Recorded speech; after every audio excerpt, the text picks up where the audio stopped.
Hi friends, I hope you are doing well.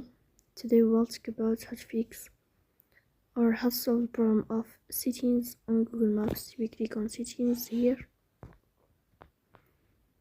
then we click on apps, default apps, app settings.